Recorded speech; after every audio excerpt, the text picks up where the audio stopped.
তাল গাছের ডালে ঝুলছে ঘাস ও লতাপাতা দিয়ে বানানো নান্দনিক ছোট্ট খুপরি ঘর। এ যেন হাওয়ায় ভাসতে থাকা ঝুলন্ত বাড়ি। নাম তার বাবুই। বুনন শিল্পী, কারুশিল্পী কিংবা তাঁতি পাখি নামেও ডাকেন অনেকে। দলবদ্ধ জীবনে অভ্যস্ত এই পাখিরা লোকালয়ের উঁচু গাছে বসবাস করতে পছন্দ করে।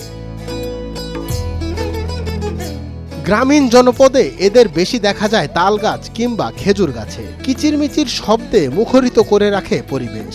আর এদের বাসার দিকে তাকালে মুগ্ধ না হয়ে থাকার উপায় নেই। গ্রাম বাংলায় একটা সময় সহজেই চোখে পড়লেও এখন আর তেমন চোখে পড়ে না। আগে কোনো পাখিরা গ্রামগঞ্জে বেশি আছে, এখন গাছ গাছারা কাটিয়ে কমে গেছে, এখন দুই অজ্ঞা আছে আর পাখি। লক্ষ্মীপুর জেলায় বাবুই পাখির দেখা মেলে গহীন চরে, সেটাও সংখ্যায় খুবই কম। গ্রামের ছেলে মেয়েরা এই বাসা নিয়ে একটা সময় প্রতিদিন খেলা করলেও শহরের মানুষের কাছে হয়তো তা অজানা। তবে কবি রজনীকান্ত সেন তার স্বাধীনতার সুখ কবিতায় দারুণভাবে পরিচয় করিয়ে দিয়েছেন এই তাঁতি পাখির সঙ্গে। পাকা হোক তবু ভাই পরেরও বাসা, নিজের হাতে গড়া মোর কাঁচা ঘর খাসা। দিন দিন মানুষেরও হয়াত কমে যায়, পাখির কমে। কয়েক প্রজাতির বাবুই একাধিক কক্ষ বিশিষ্ট বাসা তৈরি করতে পারে।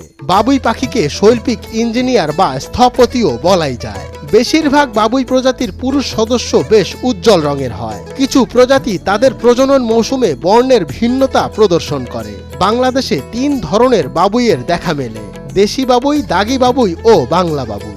বাসা বাঁধছে তাল গাছের উপরে, দেখতে সুন্দর দেখা যায়।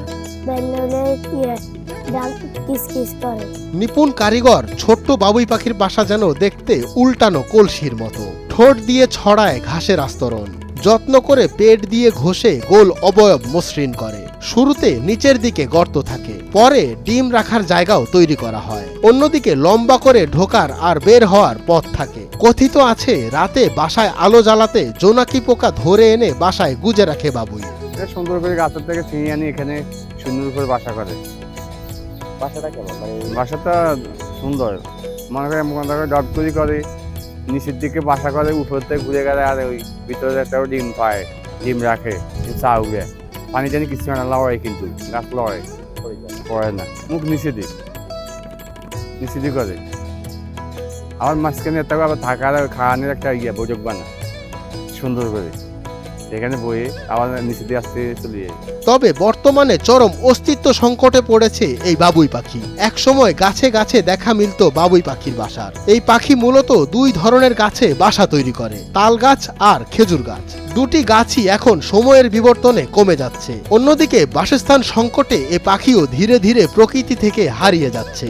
তাল গাছ, খাজুর গাছ কমে যেতে আছে, এই কারণে মঞ্জুর এ মাওলা, নয়া দিগন্ত।